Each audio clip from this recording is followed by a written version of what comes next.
룻기는 재판관들이 이스라엘을 다스리던 시대에 베들레헴에 살던 어떤 사람들에게 일어난 일을 기록한 책입니다. 아시겠죠? 근데 그 시대가 어디냐면 왕 때가 아니라 뭐 다윗 왕 때도 아니고 솔로몬 때도 아니고 모세 때도 아니고 누가 다스려요? 재판관들이 다스리더라. 말하자면 이제 사사기 시대라는 거죠. 위치는 베들레헴입니다. 룻기는 여성의 이름이 성경책 제목이 되는 두 개의 책 중에 하나입니다. 룻기가 있고요, 또 여성의 이름이 에스더기가 있습니다. 룻기의 룻은 이방 여인으로서 유대인과 결혼하는 이야기이고, 에스더기의 에스더는 유대인 여인으로서 이방인 왕과 결혼하는 이야기입니다. 룻기는 말씀드렸듯이 재판관들이 다스리던 시대의 이야기예요. 베들레헴에서. 한 장 넘기셔서 1장 1절 보세요. 한편 재판관들이 다스리던 시대에, 그렇죠, 그 땅에 기근이 들어. 자, 성도님들이 구약을 읽을 때, 이스라엘 역사를 읽을 때 재판관들이 다스리는 시대라 그렇게 나오면은 한 가지를 기억하시면 됩니다. 많은 인물들도 있고 많은 사건들이 있고 뭐 그때 삼손도 있고 뭐 입다도 있고 여러 사람들이 있는데, 구약에서 재판관들이 다스리는 시대는 사람마다 다 제 눈에 오른 대로 하며 살던 시대다, 그렇게 이해하시면 됩니다. 그게 재판관들의 시대입니다. 다시 한 장 넘기셔서 1장 1절 앞에 있는 사사기 21장 25절 끝절에 보시면은, 그 당시에는 이스라엘의 왕이 없었으므로 사람마다 자기가 보기에 옳은 것을 행하였더라. 이게 재판관 시대의 특징입니다. 다 제 눈에 오른 대로 행하며 사는 거예요. 어쩌면은 영적으로 볼 때 가장 현대와 유사한 때가 바로 이 재판관들이 다스리는 시대예요. 다 제 눈에 오른 대로 행동하며 사는입니다. 그런 시대라 할지라도 신실한 사람들은 있었고, 주 하나님께서는 그런 사람들을 통해서 하나님의 일을 일궈 가셨다는 것입니다. 그 내용이 오늘 룻기에 있는 것입니다. 자, 1장 이제 1절 봤는데 다시 보면은, 한편 재판관들이 다스리던 시대에 그 땅에 기근이 들어 베들레헴 유다의 어떤 사람이 자기 아내와 두 아들을 데리고 모압 지방으로 체류하기 위해 갔는데, 그의 이름은 엘리멜렉입니다. 오늘 본문 2장 1절에도 있듯이 아내의 이름은 나옴입니다. 베들레헴 사람인데 기근이 들어가지고 너무 어려웠나 봐요. 경제적으로 어려우니까 엘리멜렉이 가족을 데리고 모압 땅으로 이민을 갑니다. 이방인 지역이지요. 그런데 그곳에 가서 나중에 이제 1장을 쭉 읽어보시면은 거기 가서 이 엘리멜렉 집안의 남자들이 다 죽습니다. 엘리멜렉도 죽고 두 남자도 죽어요. 남는 것은 나오미만 남고, 그리고 두 아들의 며느리, 와이프였던 모압 여인인 두 며느리만 남습니다. 그러니까 이제 과부만 셋이 남게 되는 것이에요. 모압 땅에서 한 10년쯤 산 다음에 나오미가 다시 고향으로 돌아오는 거죠. 유다 땅 베들레헴으로 돌아옵니다. 돌아올 때 며느리 하나는 모압에 그대로 남고, 다른 며느리 역시 모압 여인인 룻만 나오미와 함께 베들레헴으로 돌아오는 것이죠. 이게 이제 룻기의 전체의 이야기입니다. 그러니까 처량한 상태로 이민 갈 때는 정말 기분 좋게 갔을 거 아니에요, 온 가족이. 그런데 이제 처량한 상태로 과부가 된 시어머니와 과부가 된 며느리가, 그것도 며느리가 이방 여인이에요, 모압 여인이에요. 처량한 모습으로 두 과부만 고향으로 돌아왔습니다. 그 내용이 1장 21절에 있죠. 제가 21절 봅니다. 이게 나오미의 발언이죠. 내가 풍족하게 나갔으나 주께서 나를 빈손으로 집에 다시 데려오셨느니라. 주께서 나를 대적하여 증언하셨고 전능자께서 나를 괴롭게 하셨는데 너희가 어찌하여 나를 나오미라 부르느냐 하니라. 22절 같이 읽습니다. 시작. 이렇게 나오미가 모압 지방에서 돌아온 자기 며느리 모압 여인 룻과 함께 돌아왔으며 그들이 보리 수확을 시작할 때 베들레헴에 다다랐더라. 자, 그래서 재판관들이 다스리던 시대에 베들레헴에 살던 사람들에게 일어난 일들을 기록한 것이 룻기입니다. 근데 이제 그 엘리멜렉과 나오미 그 가정인데 가정의 남자들은 다 죽었죠. 그래서 남은 것은 이제 시어머니 나오미와 며느리 모압 여인 룻만 남은 거예요. 자, 여기서 말씀드린 대로 기근이 들었어. 베들레헴 사람이고 이스라엘 자손인데 엘리멜렉이 가족들을 데리고 모압 땅 이방 지역으로 이렇게 이민을 갔습니다. 모압 땅으로 들어간 일. 거기서 집안 남자들이 다 죽었습니다. 그리고 이제 과부 둘만, 시어머니 과부, 며느리 과부, 과부 둘만 처량하게 고향으로 되돌아왔습니다. 이런 사건들을 우리가 볼 때 물론 나름대로 영적인 의미를 달아서 설명할 수 있을 것입니다. 그렇죠? 뭐 여러 가지 이유가 있겠죠. 아무리 어려워도 이스라엘 자손이 모압 땅, 이교도 땅으로 갈 수 있겠느냐? 선택이 잘못됐기 때문에 뭐 남자들이 다 죽지 않았느냐? 뭐 그렇게 말할 수도 있겠죠. 그런데 시어머니 나오미를 따라서 자기로서는 타국 땅인 모압 여인이 자기로서는 타국 땅인 베들레헴까지 온 이 룻이 누군지를 안다면은 룻이라는 이 모압 여인이 누군지를 안다면은 좀 전에 말씀드린 대로 나오미 집안에 이전에 벌어졌던 그러한 일들을 함부로 우리가 평가하기는 어렵습니다. 그저 사실을 정확하게 알 뿐이죠. 베들레헴에 살던 엘리멜렉이라는 사람이 기근 때문에 가족들을 데리고 모압 땅으로 이민을 들어갔구나. 그 모압 땅에서 집안의 남자들은 다 죽었고 이제 남은 며느리만 그리고 시어머니만 고향 베들레헴으로 돌아왔구나. 그렇게 아는 거. 이게 사실이죠? 성경 그렇게 기록되어 있습니다. 이 사실을 두고 어떤 영적인 의미로 우리가 설명을 할 수 있겠지만 제가 좀 잠시 멈추라는 얘기예요. 그런 판단을. 왜? 룻이라는 모압 여인이 누군지를 안다면은 그렇게 그게 단순한 문제가 아닙니다.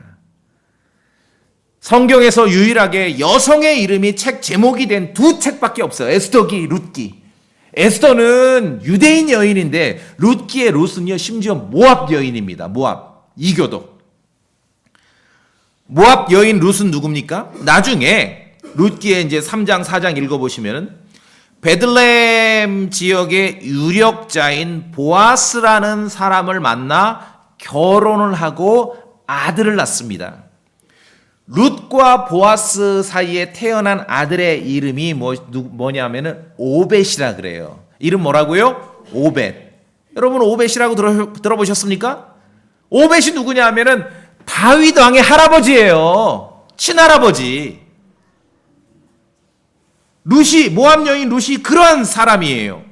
그렇기 때문에 기근 때문에 뭐 엘리멜렉이 모압 땅으로 갔다, 다 죽었다, 우리가 사실을 성경에 기록된 사실을 알 뿐이지 지나치게 영적인 의미를 달아서 뭔가 설명하는 것은 조금 이렇게 멈춰봐야 된다는 것이죠.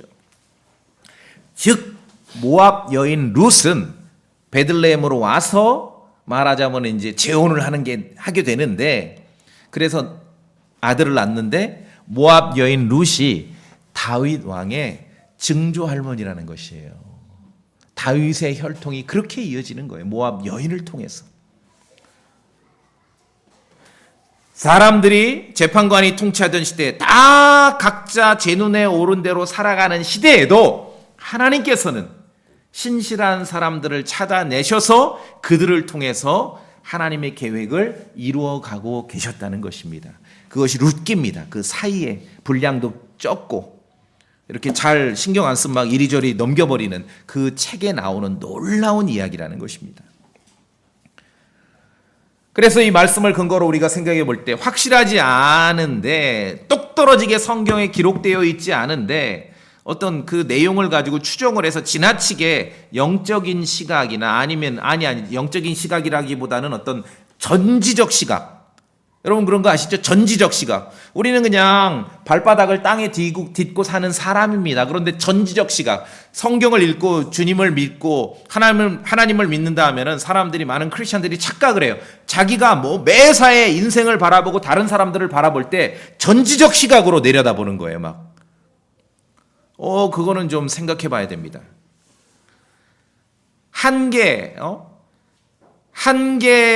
한계가 있는 그런 나약한 인간이 신앙생활을 한다고 해서 인간사를 바라볼 때 너무 전지적 시점에서 설명하고 이해하려고 하면은요, 제가 볼 땐 이거 신앙 망칩니다. 우리가 하나님의 말씀을 통해 우리의 속사람이, 우리가 기도하듯이 성경을 통해 진리를 통해서 우리가 속사람이 주님을 따라서 변모해 가고 성장해 가고 성숙해 가지만, 그러나 우리가 시인해야 될 사실이 있습니다. 우리가 주님처럼 모든 걸 다 알지를 못하죠? 그냥 정말 한 번에 한 공간에 밖에 우리는 없습니다. 한 번밖에 못 살죠. 주님은 모든 걸 다 아셔요.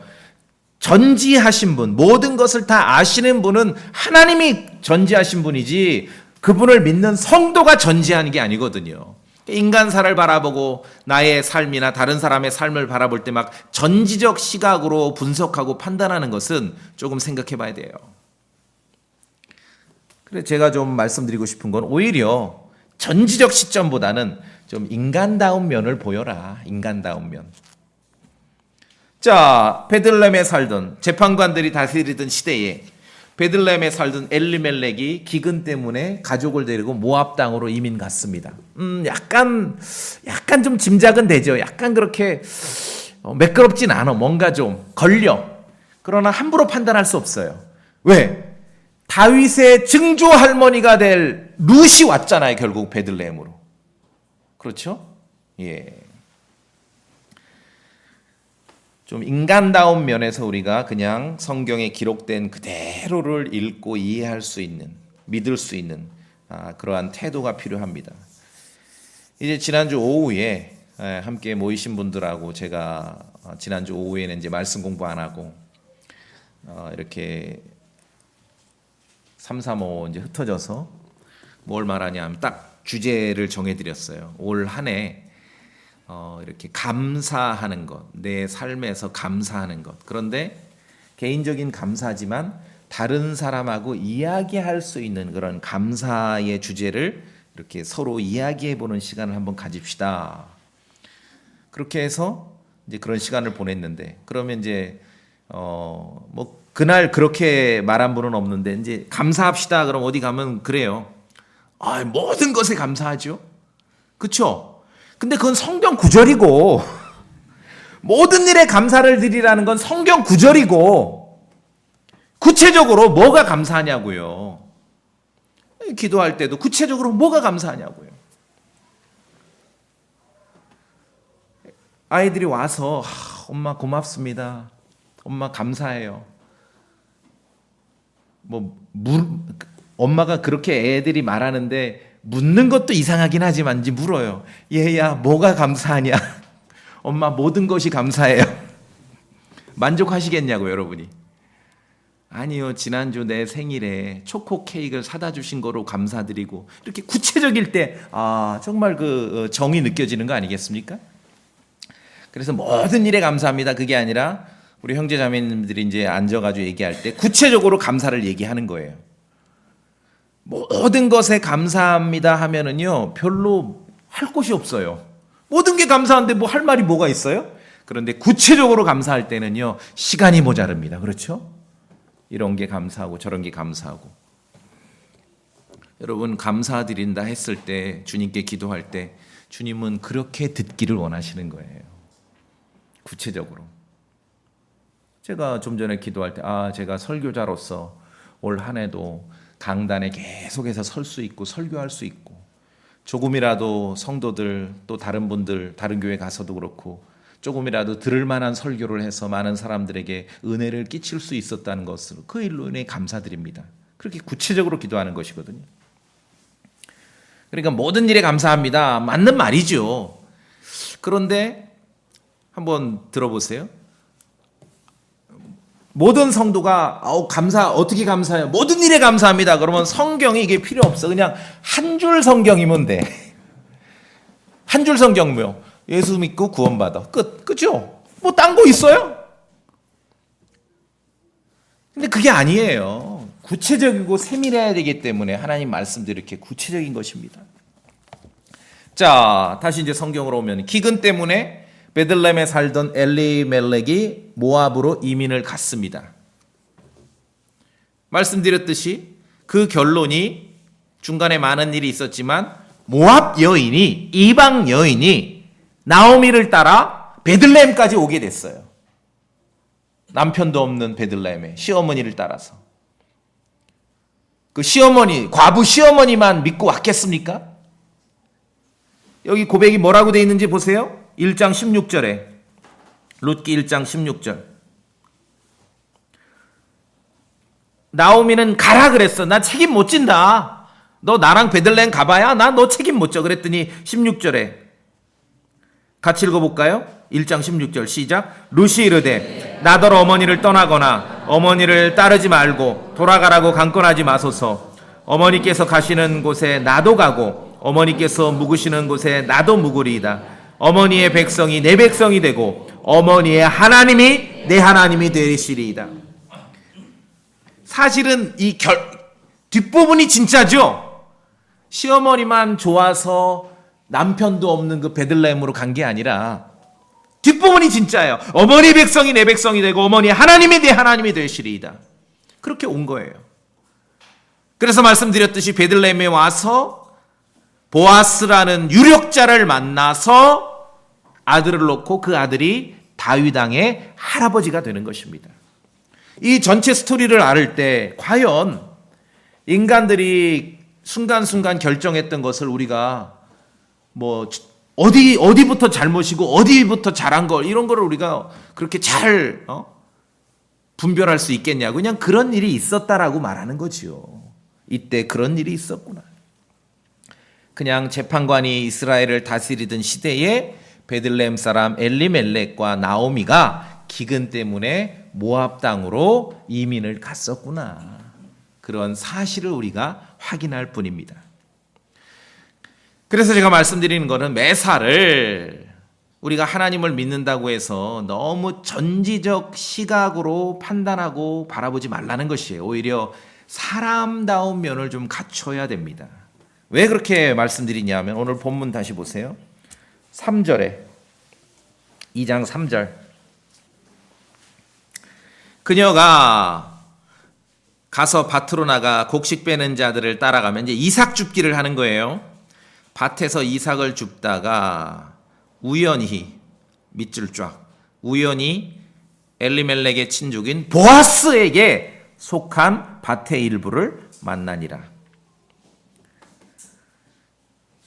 이삭 줍기를 하는 거예요. 과부가 이때 할 수 있는 일은 이삭 줍기밖에 없거든요. 추수 때 이삭 줍기를 하다가 우연히 보아스 밭으로 들어간 거예요. 이삭 줍기를 하다가 우연히.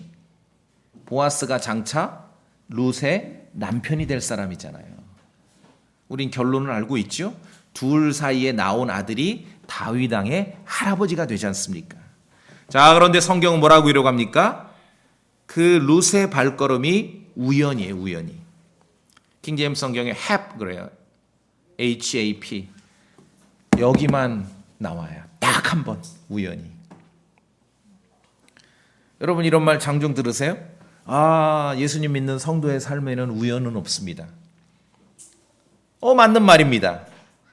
모든 것은 하나님의 계획이고 모든 것은 하나님의 섭리 가운데 돌아갑니다.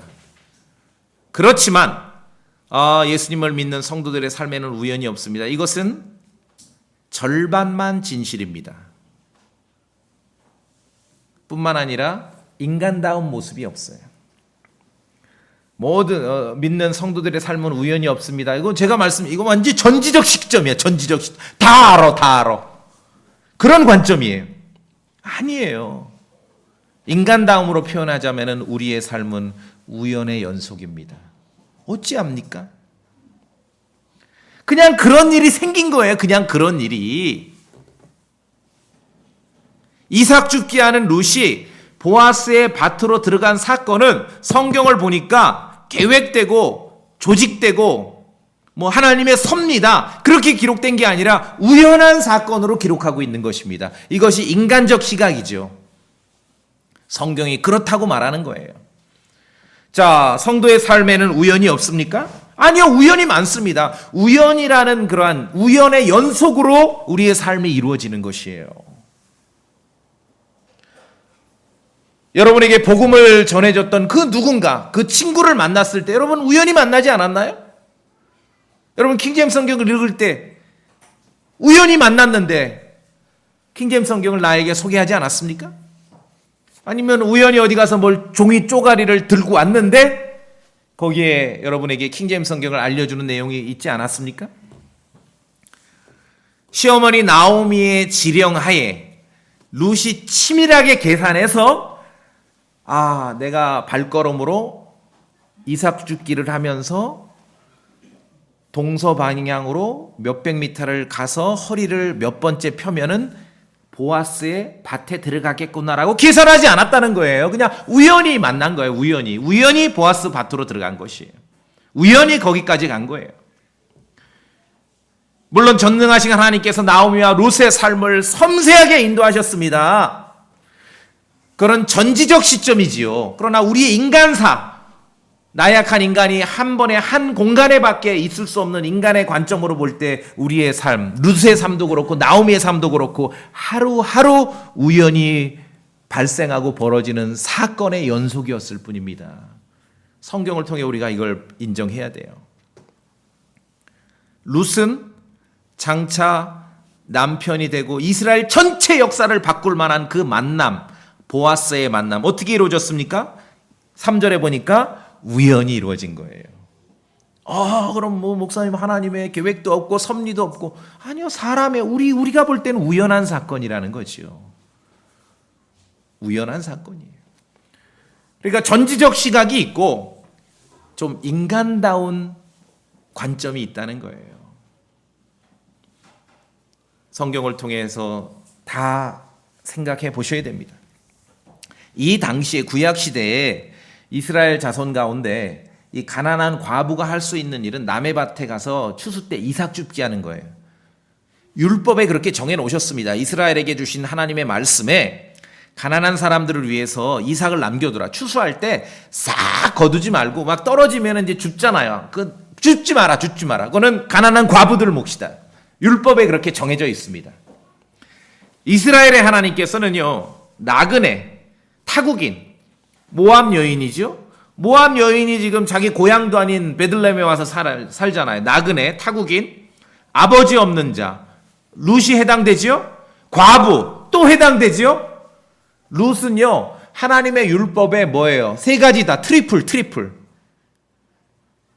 그 해당되는 아주 그런 삶인데 하나님 말씀에 그런 여인이 할 수 있는 유일한 일은 다른 사람의 추수마당에 가서 이삭 줍기로 이제 생계를 유지하는 것이죠. 하나님께서는 나그네들, 타국인들, 아버지 없는 자, 과부들의 삶을 위한 생계 대책을 율법에다 마련해 놓으신 거예요. 율법에. 그 중에 대표적인 게 뭐냐면 이삭 줍기고 하나 더 11조입니다. 11조는 구약에서 나그네와 타국인, 아버지 없는 자, 과부를 위한 생계 대책으로 마련해 놓으신 거예요. 생계 대책으로. 그거 아니고 얘기할 수 있는 사람 가져와 보라 그래요. 하나님 말씀대로 해야지요. 자, 모압 여인 룻이 나오미를 따라서 베들레헴에 살면서 하나님께서 이스라엘에게 주신 법대로 생계를 유지할 수 있는 일은 하나밖에 없어요. 뭐죠? 이삭 줍기예요. 이삭 줍기 열심히 하는 거예요. 이삭 줍기를 열심히 이게 룻이 할 수 있는, 모압 여인이고 가난한 과부인 룻이 할 수 있는 합당하고 합법적이고 유일한 일이에요. 그래서 열심히 이삭 줍기를 하고 허리를 딱 펴보니 우연히 누구 밭에 와 있는 거예요? 보아스 밭에 와 있는 거예요. 이거는 조작된 게 아닙니다. 그러니까 성경에서 인간사에서 벌어지는 그러한 관점에서 기록한 것을 우리가 받아들일 수 있어야 돼요. 그래야 우리 성도의 삶을 이해하게 되는 것이에요. 룻은 곡식 빼는 자들을 따라가며 이삭 줍기를 하다가 참으로 우연히 보아스의 밭에까지 들어가게 된 것입니다. 여러분, 그렇게 기록되어 있는 3절 말씀을 그대로 믿으시죠? 예. 우연히 일어나는 거예요, 우연히.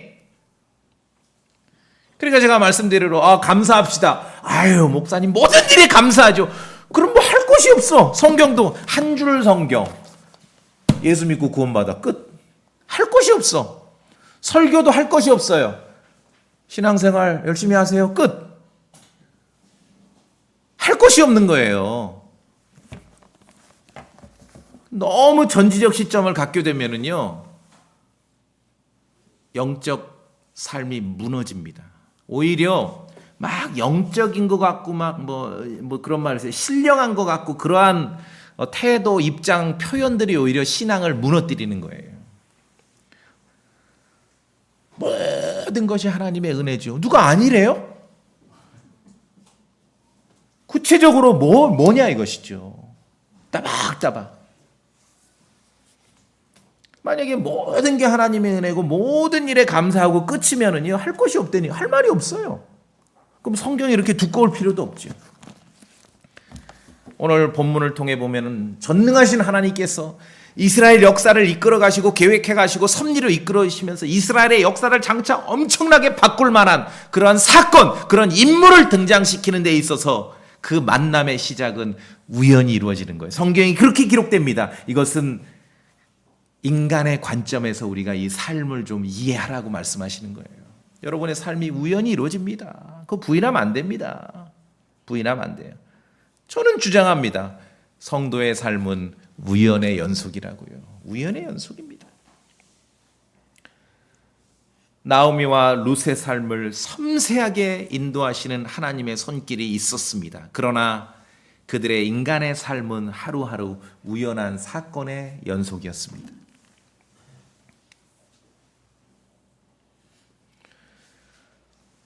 가서 만난 거예요, 우연히. 그날 출근하기 전에 탁 이제 옷 갈아입고 룻이 날짜를 오늘은 내가 보아스를 만나는 날이겠고, 그렇게 안 했다는 거예요. 그렇게 안 했어요.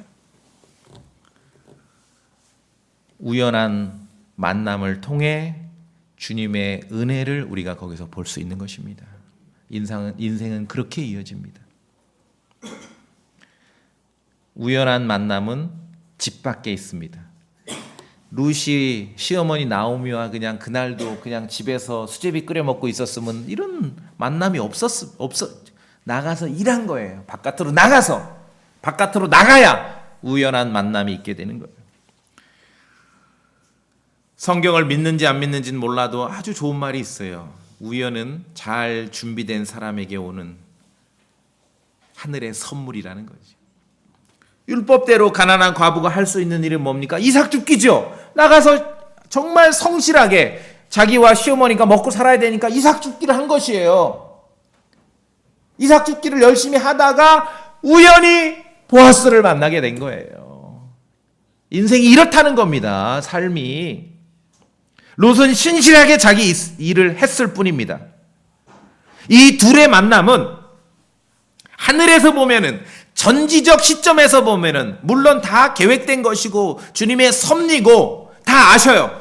위에서 보면은 보아스가 여기 있고 열심히 이제 추수하고 있고 마당에서 추수 자기 밭에서, 룻은 이제 허리 굽혀서 막 이삭 줍기를 하고 목표가 여기야. 근데 일로 가다가 일로 갈라 그래. 그럼 위에서 야야야야야 그렇게 했을 수도 있겠죠. 야야야야, 오른쪽으로 10도 꺾어. 그런데 우리 여러분 그런 거 다 보이세요? 무슨 일이 일어나는지? 우리는 그냥 인간의 육신으로 믿음으로 살아갈 뿐이에요. 믿음으로 살아가는 관점에서는 그냥 우연하게 일어나는 거예요, 그 일들이. 둘의 만남을 하늘에서 보면 계획이고 섭리이지만 룻의 삶에서, 룻의 관점에서는 그냥 우연한 만남이에요. 베들레헴 사람들이 둘이 결혼했을 때 아마 인생 로또 맞았다 그럴 거예요. 우연히 만났는데 재혼했고 과부가 지금 팔자 고쳤지 않습니까? 맞아요. 그 말이 맞아요. 2장 3절에 우연히, 킹제임스 성경에 이게 영어 단어로 HAP, 그랬는데 맞아요. 우연이고요. 조금 바깥으로, 성경 말고 바깥에서 표현하면 그게 행운이에요. 행운. 조금 더 세속적으로 표현하면 재수 좋다는 거예요. 재수 좋다는 거예요. 인생이 그렇게 전개됩니다.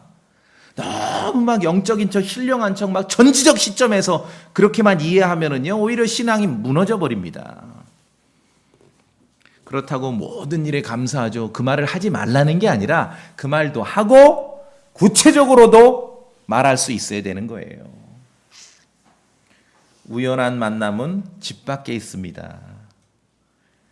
잘 준비되고 자기 일에 신실한 룻에게 주님께서는 우연한 만남으로 보아스를 만나게 하신 것입니다.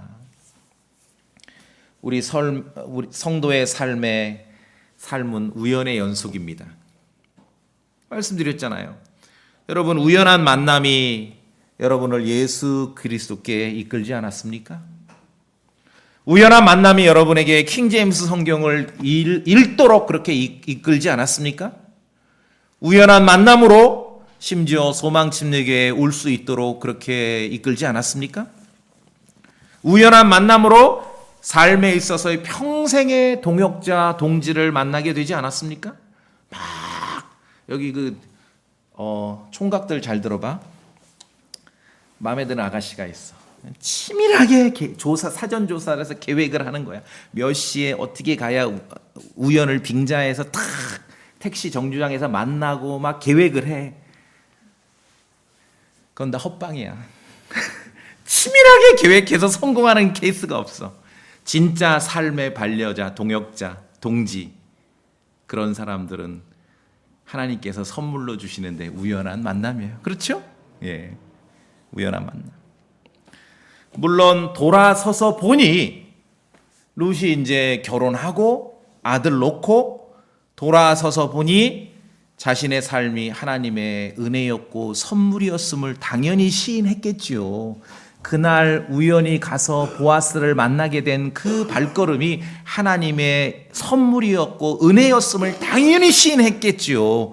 그렇지만 그날은 인간 입장에서, 룻의 입장에서는 계획한 것이 아니에요.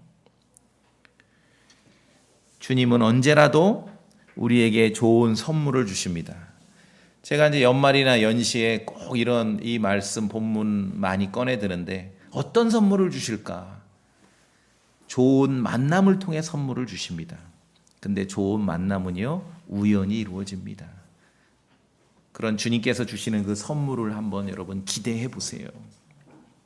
제가 볼 때 믿음과 불신의 차이가 여기 있습니다. 하루하루 우연한 만남과 사건이 일어나는데 믿음은 그것들이 결국은 돌아보니 하나님의 손길이었음을 결국은 시인하게 되는 것이 믿음이고, 불신은 끝끝내 끝까지 그냥 우연을 우연으로만 아는 거예요. 그 차이죠. 그 차이입니다. 또 재판관 시대라 함은 사람들이 다 제 눈에 오른 대로 행동하던 시대라고 말씀드렸죠. 사무엘이 재판하던 시대에 블레셋 사람들하고 이스라엘이 전쟁을 하다가 하나님의 궤를 빼앗긴 적이 있어요. 블레셋 사람들에게 빼앗겼습니다.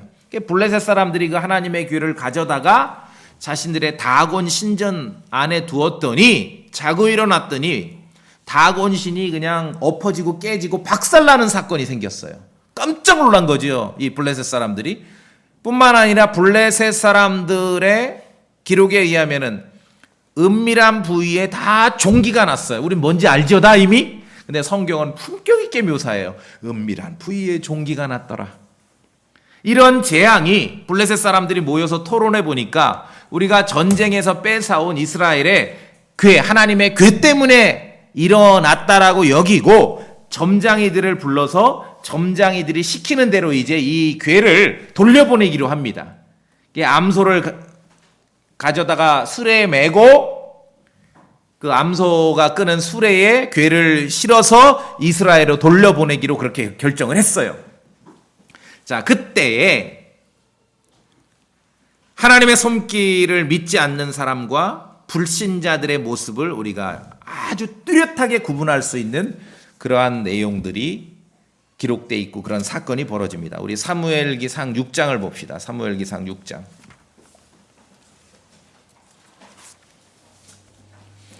사무엘기상 6장.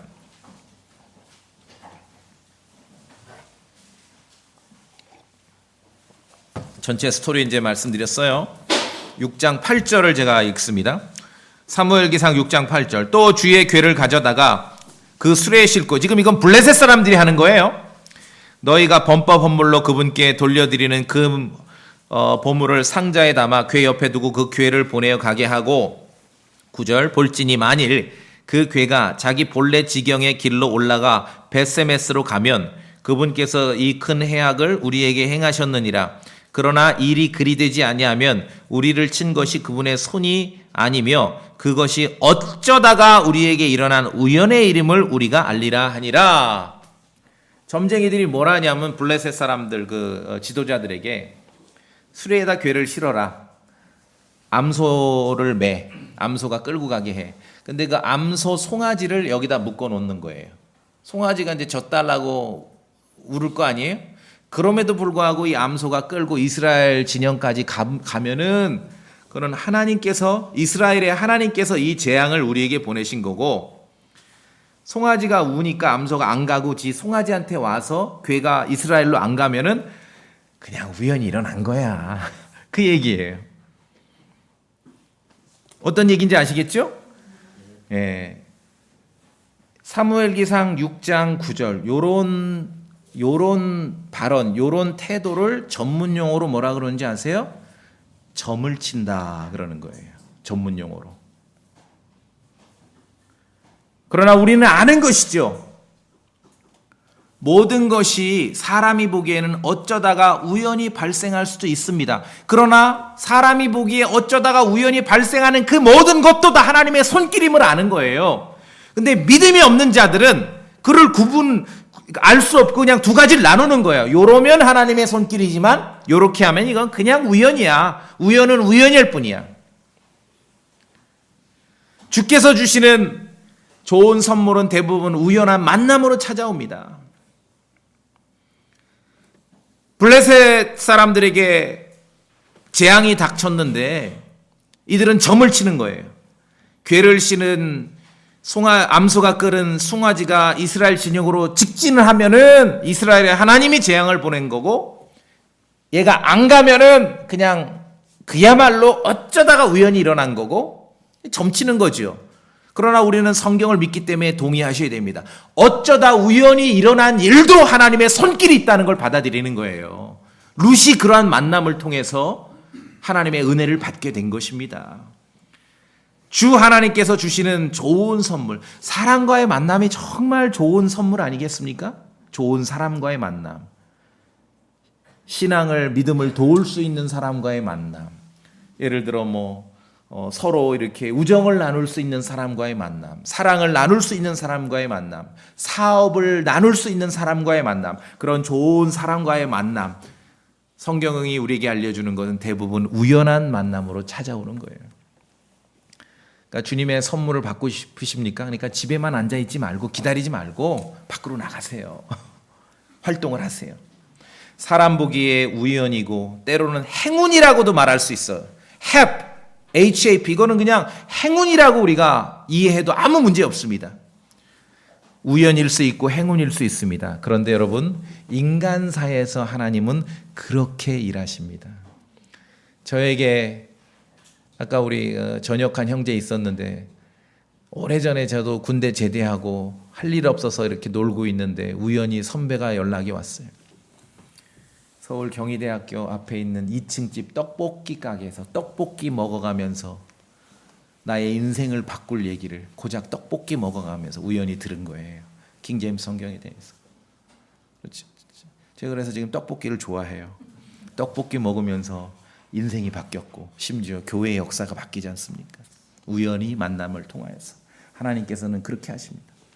내가 이제 제대했으니까 뭔가 의미 있는 일을 좀 해야 되겠다. 오늘은 선배가 전화가 오겠지. 가면은 아마 성경의 역사에 대해서 나한테 좀 얘기할 것 같은데 한번 들어주고 올까? 뭐 그게 아니잖아요. 우연히. 주께서 주시는 좋은 선물, 좋은 만남, 우연한 만남을 무시하지 마세요. 우연은 준비된 사람에게 주시는 하나님의 선물입니다. 룻이 그랬습니다. 룻이 한 일은 뭐예요? 과부가 할 수 있는 유일한 일, 합법적인 일, 이삭 줍기. 이삭 줍기를 열심히 했더니 우연히 보아스 밭으로 가게 된 거예요. 이거 드라마로 찍어야 되는 거 아니에요? 이 정도면은? 예. 룻은 우연하게 보아스를 만났습니다. 그런데 룻의 신실한 하루하루의 삶이 있었기 때문에 하나님께서 룻에게 그러한 선물을 주신 것이에요. 인간사에서는 그런데 우연으로, 행운으로 그렇게 보이는 거. 좀 믿음 없는 사람이 볼 때는 팔자 고쳤다, 재수 좋다, 그렇게 보일 수 있는 거예요. 맞아요. 맞다니까요. 하나님 말씀이 그렇게 기록되어 있습니다. 그런데 여러분 이거 아세요? 룻과 보아스는 이날 우연히 만났습니다. 그런데 만나고 보니 보아스는 이미 룻을 알고 있었어요. 오늘 본문 2장으로 가셔요. 룻기 본문 2장.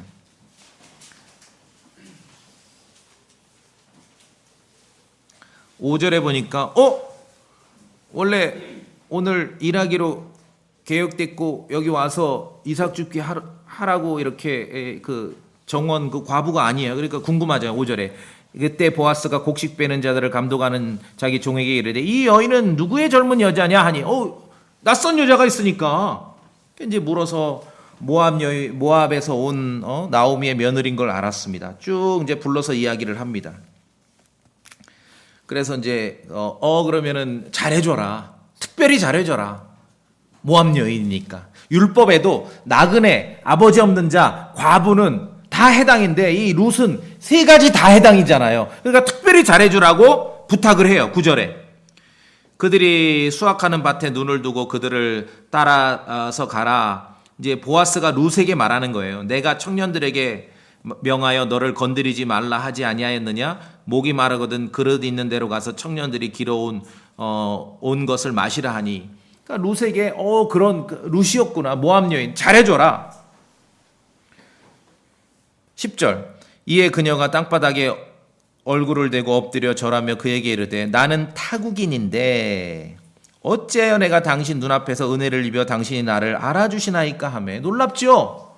열심히 그냥 이삭 줍기 하다가 보아스 우연히 만난 건데 기대 이상으로 잘해준 거예요. 기대 이상으로. 11절 다 같이 읽읍시다. 11절 소리내서 읽으세요. 11절 시작. 보아스가 그녀에게 대답하여 이르되 네 남편이 죽은 뒤에 네가 네 시어머니에게 행한 모든 것과 네가 네 아버지와 어머니와 모국 땅을 떠나 지금까지 네가 알지 못하던 백성에게로 온 일을 내가 분명히 보았느니라. 말하자면 뭡니까? 만난 건 오늘 우연히 만났는데 이미 보아스는 룻기 1장을 다 읽었어요. 그렇죠? 다 알고 있었어. 12절 읽으세요. 12절 꼭 읽으세요. 같이 읽습니다. 시작. 주께서 네가 행한 일에 보답해 주시기를 원하며 주 이스라엘의 하나님께서 자신의 날개들 아래로 의지하러 온 네게 충분히 보상해 주시기를 원하노라 하므로. 대단하죠. 아멘이죠. 보아스는 룻기 1장을 다 읽고 성경 공부를 끝내고 있는 상태였어요. 어떤 처지인지를 알지요. 단지 남편도 없는 베들레헴의 시어머니만 믿고 온 게 아니잖아요. 이스라엘의 하나님께 온 거예요. 그 12절에 말하잖아요. 주 이스라엘의 하나님께서 자신의 날개들 아래 의지하러 온 너에게 충분히 보상해 주시기를 원한다. 그 보상 오늘 이루어지는 날이야. 사실 우연하게 만났잖아요. 이 재판관들이 다스리던 그 어지러운 시대, 제 눈에 옳은 대로만 행하는 시대에도 신실한 사람들은 있었고 하나님께서는 그들을 통해서 위대한 이스라엘의 역사를 만들어 가셨습니다. 룻이 자신의 일에 충성스럽고 신실하게 임했을 때 인간의 시각으로 하나님께서는 룻의 삶에서 정말 우연히, 성경이 우연하다라고 말해요. 우연한 만남으로 보아스를 만난 거예요. 그런데 대화해보고 말을 터보니 보아스는 이미 모압 여인 룻이라는 여인을 알고 있었다는 것이에요. 12절 대단하지 않습니까? 단지 그냥 시어머니 의지하고 온 게 아니라 이스라엘의 하나님의 날개 아래로 네가 왔다는 걸 안다. 그 하나님께서 충분하게 보상해 주실 거라고 나는 기대한다, 원한다. 이스라엘의 하나님께서 자신의 날개들 아래로 의지하러 온 모압 여인 룻에게 충분하게 보상해 주시는 이야기가 바로 룻기인 것이에요. 잘 준비된 룻에게 임하는 하나님의 충분한 보상은 우연한 만남으로 찾아온 것입니다.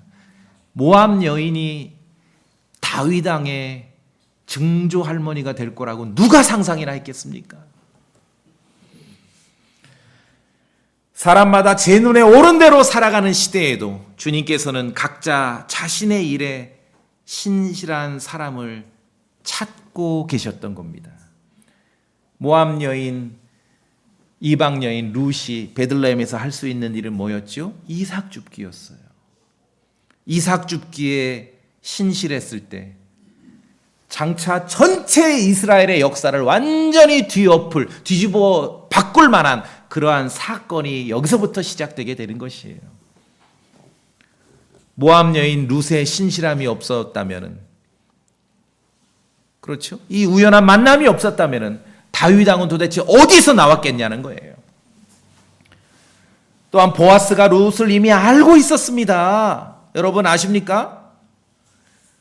세상 사람들이 볼 때는 뭐 그냥 미미하고 아무것도 아닌 것 같고, 그러나 여러분이 하나님 말씀 앞에 예수 그리스도의 믿음을 갖고 하루하루 정말 신실한 그런 삶을 살아가고 있다면은 누군가는 지켜보고 있다는 겁니다. 지금 여러분의 삶을 관찰하고 있어요. 믿는 사람이라면 그렇게 기도한다는 거예요. 저렇게 작은 일이나 자기 일에 신실한 사람들 하나님께서 충분하게 보상해 주시리라고 나는 기도한다라고 그렇게 말할 수 있는 것이고, 믿지 않는 사람이라면 그 모습을 보면서 동기를 받는 거야. 야, 이러한 혼란스럽고 어지럽고 다 제 눈에 잘났다고 살아가는 시대에 저렇게 살아가는 사람들도 있구나. 저렇게 정직하게 사는 사람들도 있구나. 누군가는 지켜보고 있다는 겁니다. 보아스가 룻을 이미 알고 있었지 않습니까? 제가 지난달에 어느 교회 갔는데 몰라요. 난 누군지도 몰라요. 그냥 약간 좀 나보다 키가 큰 형제님이다 했는데 이렇게 악수하는데 그래요. 목사님, 내가 아침마다 목사님을 위해 기도합니다. 깜짝 놀랐어요. 나도 늦잠 자면 나 위해서 기도하는 걸 까먹는데 나도 모르는 분이 나를 위해 기도하는구나. 누군가는 지켜보고 있다는 겁니다. 여러분 삶도 마찬가지예요. 각자의 주어진 삶에 신실한 삶이 이루어졌을 때 매일매일의 삶이 우연히 발생하는 사건을 통해 하나님께서는 선물을 주시는 겁니다. 선물을. 이 자리에 오기까지 얼마나 우연한 만남이 있었습니까? 그러지 않습니까? 예. 하나님의 선물은 좋은 만남. 그 좋은 만남은 괄호 열고 때때로 우연한 만남을 통해 찾아오게 되는 것입니다. 주님의 선물은 그렇게 찾아옵니다. 낙담한 자를 위로하시는 하나님께서 빌립보 교회에 있던 사도 바울과 그 교회를 디도라는 형제를 보내셔서 디도가 온 것으로 위로받게 하셨습니다. 그러한 하나님의 놀라운 은혜와 선물이 이제 오늘도 내일도 또 내일부터 시작되는 새로운 한 해에도 우리 성도님들에게 함께 하기를 바라겠습니다. 예, 같이 기도하시겠습니다.